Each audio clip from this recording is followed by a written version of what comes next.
There are some sentences you can't unhear. They get etched into your chest like scars, no matter how much you try to move on. For me, it was this one: I regret marrying you. It wasn't shouted in anger. It wasn't part of some big fight. No, that would have been easier to handle. It came out calm, casual, almost thoughtful. We were sitting at the kitchen table on a Sunday evening. I had just finished washing the dishes, and she was scrolling through her phone, half listening while I talked about a new project at work. Nothing exciting, just another milestone. I thought she'd be happy for me, but when I looked up, she sighed and shook her head. What? I asked. She took a sip of her wine, looked me straight in the eye, and said it. I regret marrying you. Just like that. For words that knocked the air out of me.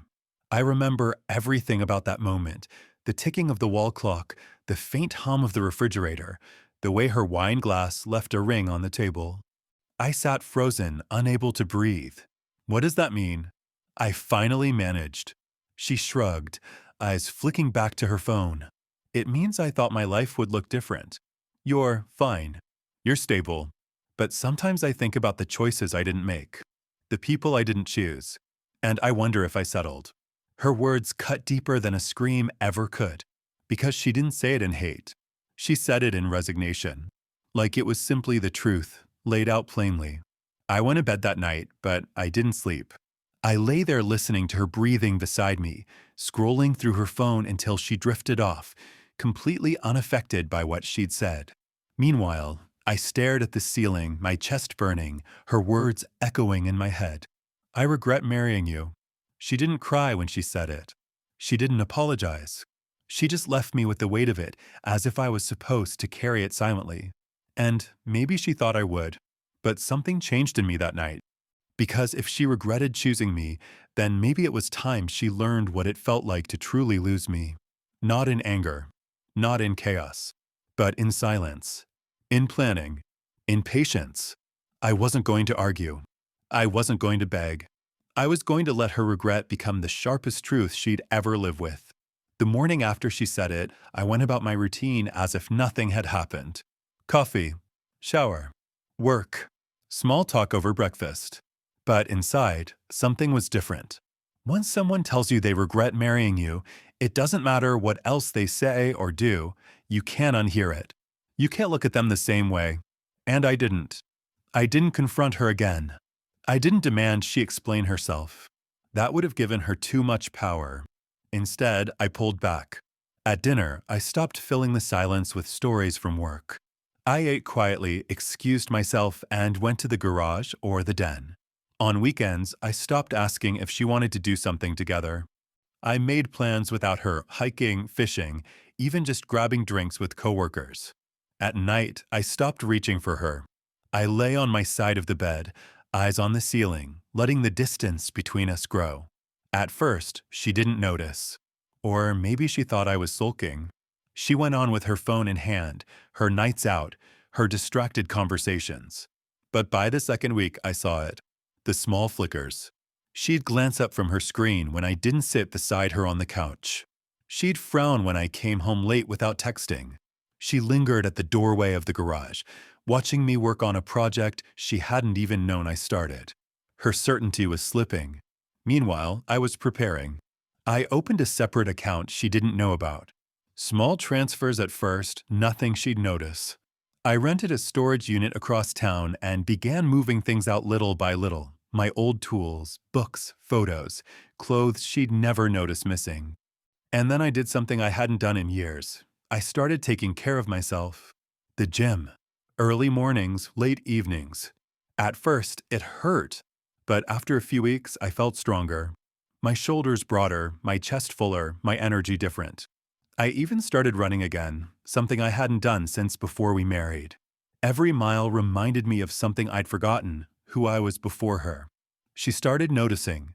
"You've been different lately," she said one night as I packed a gym bag. "Different how?" I asked. "You don't talk to me anymore." I zipped the bag shut, looked at her, and said calmly, "You don't listen." She blinked, thrown off, and for the first time in a long time, she had no comeback. Her attempt started soon after. She cooked my favorite meal. She bought a new dress and asked if I wanted to go to dinner. She even reached for my hand during a drive, something she hadn't done in months. But none of it felt real, because gestures don't erase words. And every time she smiled, all I could hear was the echo in my head, I regret marrying you. The truth was, I was already halfway out the door. And the only thing left to decide was when I would leave, and how much it would hurt when she realized what she had lost. By May, the house felt different. Not because anything had been fixed, but because she knew something was slipping away and she couldn't stop it. For months, she had been the one holding back, the one looking past me, the one too distracted to care. But now, she was trying. Too late. It showed in small ways first. She started cooking again, real meals instead of quick takeout. She dressed up more often, even just for dinner at home.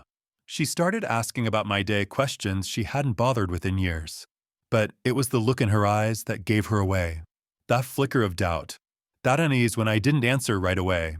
That panic when I spent more time in the garage or at the gym than beside her. She felt the shift. Because for the first time since we'd been together, I wasn't chasing her anymore. One night, she tried harder.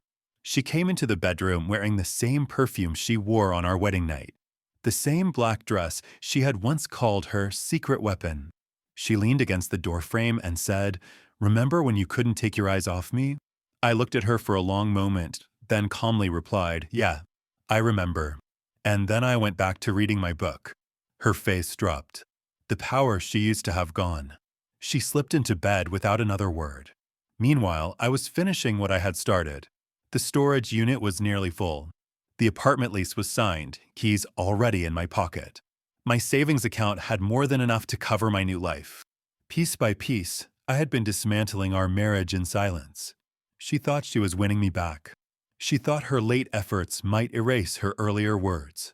But I knew better. Because when someone tells you they regret marrying you, you don't forget it. You don't forgive it. You prepare. By June, her attempts grew desperate. Let's take a trip. Just us. No phones. Let's start fresh.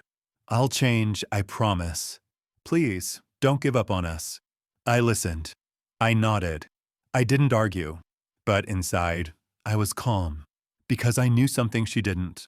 I wasn't giving up on us. I was giving up on her. And the day she realized that would be the day her regret became permanent. The night everything broke open was a Saturday. She said she was going out with friends from work. She tried to say it casually, but her voice carried that nervous edge she couldn't hide anymore. I waited until she left, then followed. She didn't go downtown to the restaurants or bars like she claimed. She drove across town to a quiet hotel just off the highway. I parked far enough away to watch. Minutes later, another car pulled up. A man got out, younger, confident. The way she smiled when she saw him, it hit me harder than her words ever had. Because that wasn't the smile of someone regretting a choice. That was the smile of someone who had already replaced me. She kissed him before they even reached the lobby. Not hesitant. Not guilty. A kiss that had history. And suddenly, everything made sense. Her words, "I regret marrying you." Her late nights. Her distracted eyes. She hadn't been regretting in theory.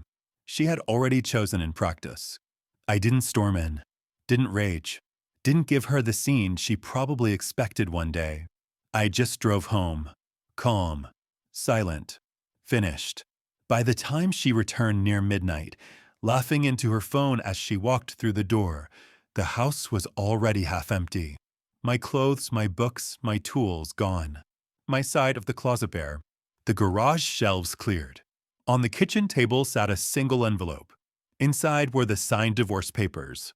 And a note, just one line. "You said you regretted marrying me. Now you'll regret losing me." I imagined she stood there, staring at the empty spaces, realizing too late that I hadn't been distant out of weakness.